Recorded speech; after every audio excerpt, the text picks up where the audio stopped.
Magandang gabi! Kamusta kayo mga ka-Legendary-cans? Welcome back po dito sa aking YouTube channel.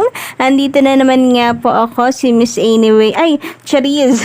Andito na naman nga po ako si Gandara, ang ka-Legendary-cans po ninyo na maghahatid ng mga latest update and fresh happening single sa TVG and Legendary-cans. And for tonight's video, ang atin nga pong pag-uusapan ay patungkol po dito sa pagkakabulagta na naman ng kalabang noontime show, rival show ng kabila. Ayoko na pong banggitin, ka-OG. So, yun na lang. Rival show ng TVJ, November 11, 2023.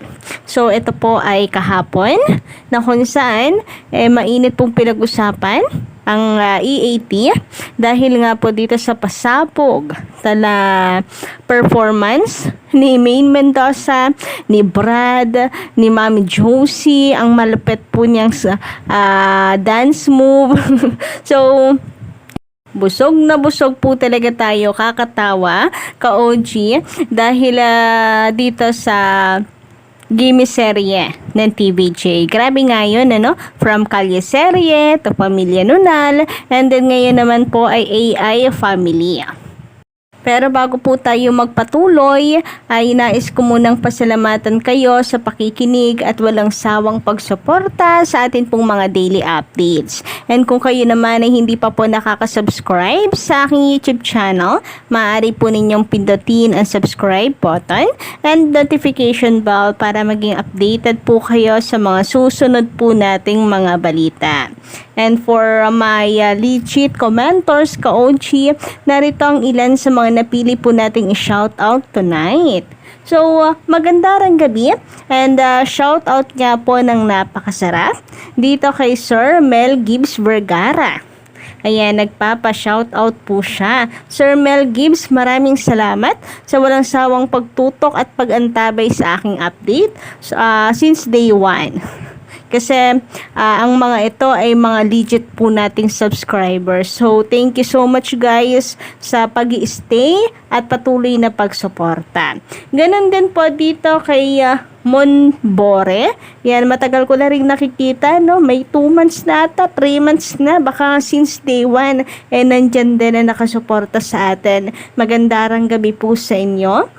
Ganon din dito sa tila mga newcomer na ating YouTube channel. Sa ating YouTube channel, Amid Soong, magandang gabi sa'yo. Dagol Ignacio, magandang gabi. And sa Shoes, magandang gabi. Thank you sa inyo pong effort sa pagkokomento. And shout out ulit ng napakasarap. Samantala, dumako naman nga po tayo ngayon sa mainit nating update at unahin po nating pag-usapan ito pong patungkol sa AI family ng Gimme 5 or Gimme Serye, Kaligatawe guys. So, usap-usapan po kasi na mayroon pang kapatid na bunso, sila Tash and Ellen. So, usap-usapan Kaligatawe guys na ito ang susunod na pasabog ng TVJ, kaya inaabangan po yan. Pero, para makompleto nga po ang family ni Ellen, palagay ninyo sino? So, ang clue di umano dito yung babae. Kaya, ang clue ko rito, or ang hula ko po rito ay walang iba kundi si Karen. Kasi, di ba, si Ellen kumakanta raw. Kahit na Baby Shark yung kinanta niya. Pero Maine Mendoza kasi may boses din. Itong si Maine Mendoza, meron nga yung album na Imagine You and Me and Parang Kailan Lang. So, ito naman si Tash, very talented and marunong kumenta. Meron din bagong album. And then, kaya hula ko po ay si Karen. Sana ay meron na rin po siyang palabas na album. Kasi si Raisa May, mga ka-OG, ay meron na po siyang mga exposures, kagaya nung The War, nung nakaraan, diba? And then ngayon naman, ay sa Mr. Cutie. So, isa po siya sa mga nagsasadula ng ng mga cutie problem doon.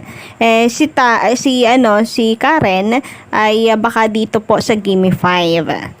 Samantala, pag-usapan naman po natin ang tungkol dito kay Zombie dahil yung ilan ay nagsasabi na bakit ngayon pa daw naisipan ni Zombie na umuwi. Kung kailan siya po ay kinuha ng TVJ. Dapat noon pa daw ay umuwi siya since plano niya mag-stay dito sa Pilipinas. Kinakailangan niya din dito ng work. So, dapat umuwi na siya and nag-apply ng work visa noon pa. Hindi daw kung kailan ngayon. Parang bad attitude din daw na kabago-bago nagpaalam agad na uuwi. So, yun yung yun yung say ng ilang netizen. Samantala, sabi naman ni Sir Roy Michano Mogol, magandang gabi sa iyo, Sir. Ayan, na-miss ko yung mga comments po ninyo. Yan ay yung hiling ni Zombie kay Tito Sen na kung pwede siyang umuwi ng Nigeria bago siya mag-birthday. Gusto ni Zombie makita mga magulang niya pero babalik din. Ang importante naman kasi guys is nagpaalam po ng maayos. Kesa naman so bigla na lang po nag-awol ang mga ka-Legitary kasi yun yung bastos talaga. Bigla na lang nag-awol tapos ang lakas ng loob na magpapakita at papasok na ulit, di ba? So meron pong usapan niyan ka-Legitary and biglaan din kasi ang pagkuha dito kay Zombie. Nag-guest lang naman siya, di ba? Tapos kinabukasan kinuha na po siya bilang host. Samantala, pag-usapan naman natin ngayon, ka-Legitary ang tungkol dito sa episode kahapon, November 11, 2023 dahil tinaob nga po nila ang Eat Bulaga tape, tinalo po nila ang Eat Bulaga tape sa dami po na kanilang commercial. Grabe nga yun.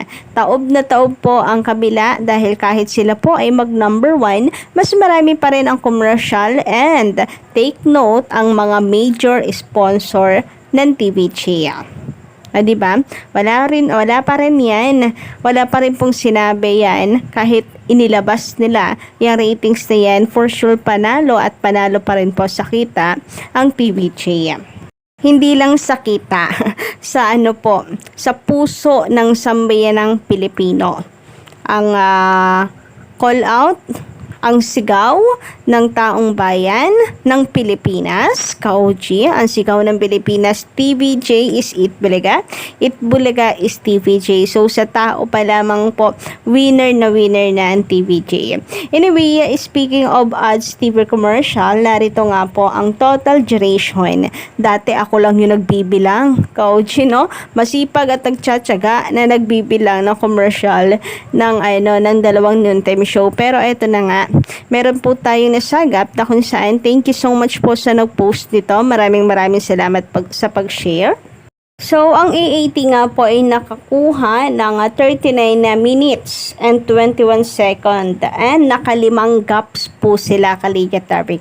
Grabe nga yun. Pero inyo naka 5 gaps po sila ngayong nung araw ng Sabado. Samantalang ang tape naman po na Eat Bulaga, ang kanila pong commercial duration is 34 minutes and 45 seconds. So, lamang pa rin po tayo ka-Legitary sa commercial duration po ng dalawang noontime show na ito na nagbabanggaan. And baka nga po ang 10 minutes pa dito sa rival show ng TVJ mga teleserye ng GMA Network. Grabe nga yun. So, ilan na lang? 24 minutes na lang na natira. Ano ba yan? Anyway, ganun po kasi meron pong napapabisita and nagkukwento nilang Legitary na puro teleserye naman daw po ang lumalabas sa commercial break po nila. Ang ending, panalo pa rin po ang Legitary ang TVJ sa TV5. Congratulations and maraming salamat kay MVP sa pagbibigay po niya ng tahanan sa TVJ. And mukhang unti-unti na pong nakukuha ng TV5 ang shine na deserve po nito, no? So, ang ang looking forward naman po ang ilang legit records po natin para po sa sariling artist ng TV5. Yung tipong hindi na nila kinakailangan ng tulong ng ABS-CBN. Alam niyo na, ka-legit records, ginagamit pong panlaban niya ng Itbulaga, ng rival show Panatiko. Panatiko ng rival show ng EAT na hindi naman daw TV5 ang nagpapalakas dito kundi ang show ang ABS-CBN. So kaya looking forward tayo na magkaroon po ng sariling artist and ng team production ang TV5. So, yun lang po muna guys ang update natin ngayong gabi. Don't forget to click the subscribe button and notification bell para po sa iba pang mga balita.